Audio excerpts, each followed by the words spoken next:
শেষ জামানায়, ফাসাদের জামানায় যে ব্যক্তি সুন্নতকে আঁকড়ে ধরবে, আল্লাহ তাকে শাহাদাতের মর্যাদা দান করবে।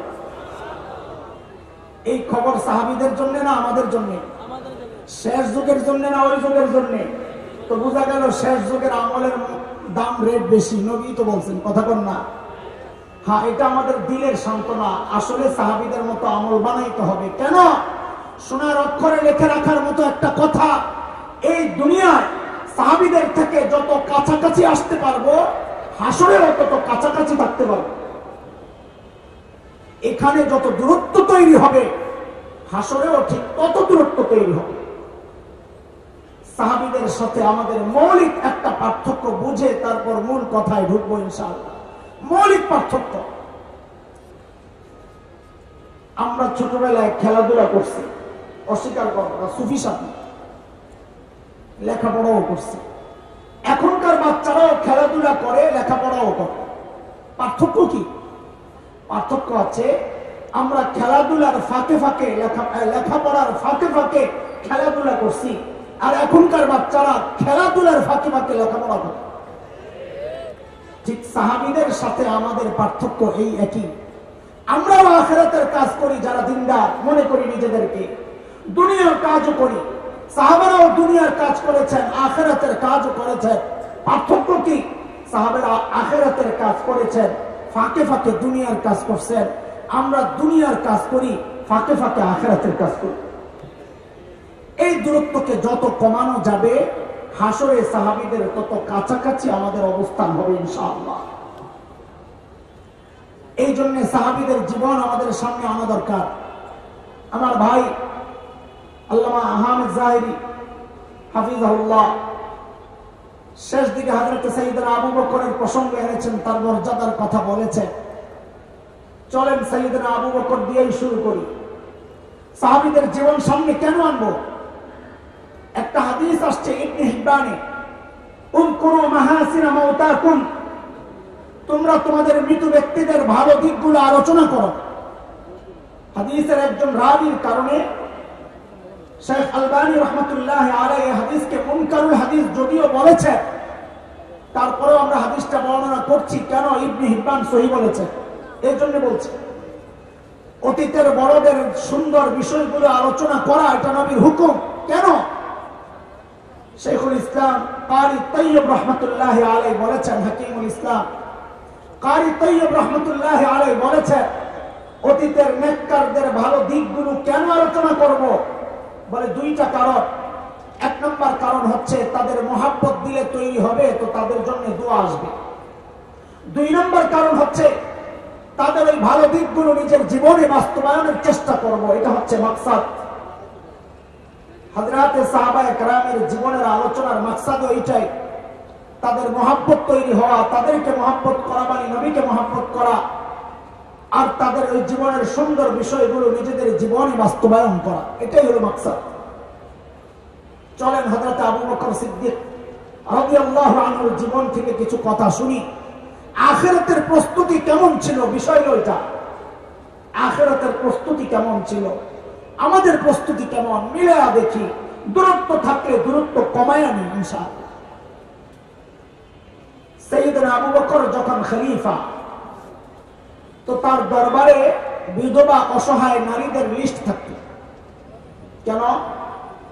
স্বেচ্ছায় যদি কেউ খিদমত করতে চায়, তো ওই নামের পাশে নিজের নামটাও বসায় নিত। এটা অনেক সওয়াবের কাজ। নবী বলেছেন যে ইয়তীম আর বিধবার জিম্মাদার হবে ওই ব্যক্তি আর আমি জান্নাতে পাশাপাশি থাকবো।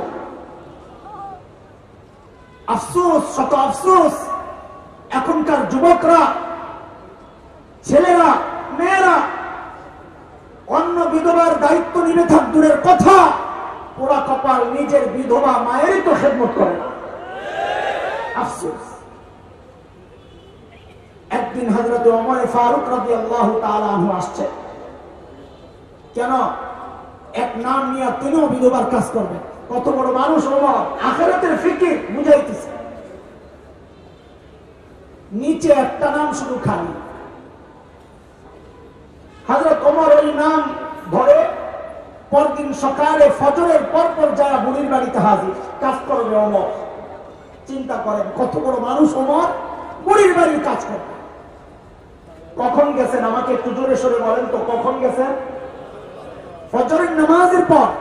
কথাটা কেন জিজ্ঞেস করতেছি, কারণ সাহাবায়ে কেরাম দিনের কাজ শুরু করতেন ফজরের পর পর। নবী আলাইহিস সালাম যারা সকালে কাজ করে তাদের জন্য বরকতের দোয়া করেছেন।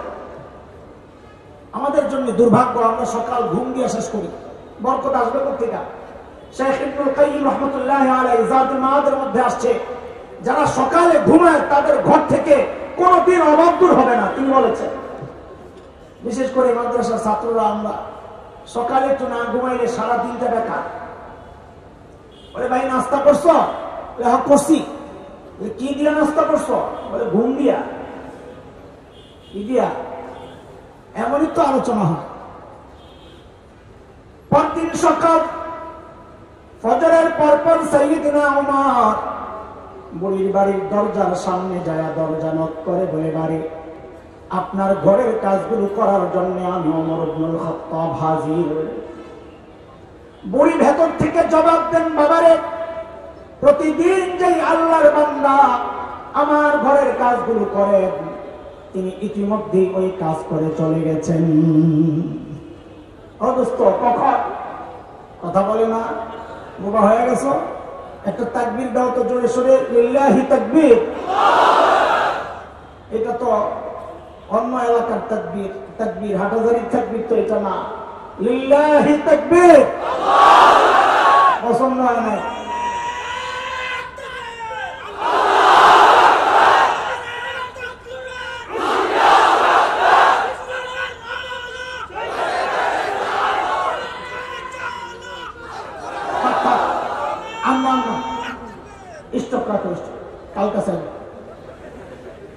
শেষ করে জমা রাখো।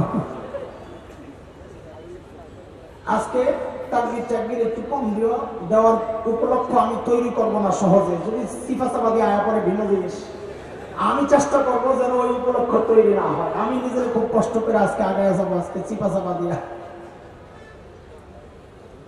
ফজরের পর এসে হযরত ওমর কাজ পায় না। হযরত ওমরের মাথায় ঢুকছে কাজ করাই লাগবে। পরদিন আসছেন ফজরের আযানের ওয়াক্ত, দরজা নক করে বলে, মারে আপনার ঘরের কাজগুলো করার জন্য আমি ওমর ইবনুল খাত্তাব হাজির। বুড়ি আজকেও জবাব দিচ্ছেন, বাবারে প্রতিদিন যে আল্লাহর বান্দা আমার ঘরের কাজগুলো করেন তিনি ইতিমধ্যেই তো কাজ করে চলে গেছেন। কখন? আযানের ওয়াক্ত। হযরত ওমর চিন্তা করলেন তাইলে আমাকে আরো সকালে আসা লাগবে। ওই চিন্তায় হযরত ওমর পরদিন তাহাজ্জুদের ওয়াক্ত বুড়ির বাড়ির সামনে দরজা নক করে বলে, মারে আপনার ঘরের কাজগুলো করার জন্য আমি ওমর ইবনুল খাত্তাব হাজির। কখন? কখন? তাহাজ্জুদের ওয়াক্ত চিনেননি আপনারা? কখন? হ্যাঁ, এক একজন এক একটা বলবেন যে জন্য শিখছেন, কিন্তু একটা ডিজিটাল ব্যাখ্যা আছে। ডিজিটাল ব্যাখ্যা হচ্ছে এই সময়ের যুবকরা পোড়া কপাল, হতভাগা, দুর্ভাগা, মোবাইল, ফেসবুক, ইন্টারনেট বন্ধ করে যখন ঘুমাইতে যায় ওটা হলো তাহাজ্জুদের ওয়াক্ত।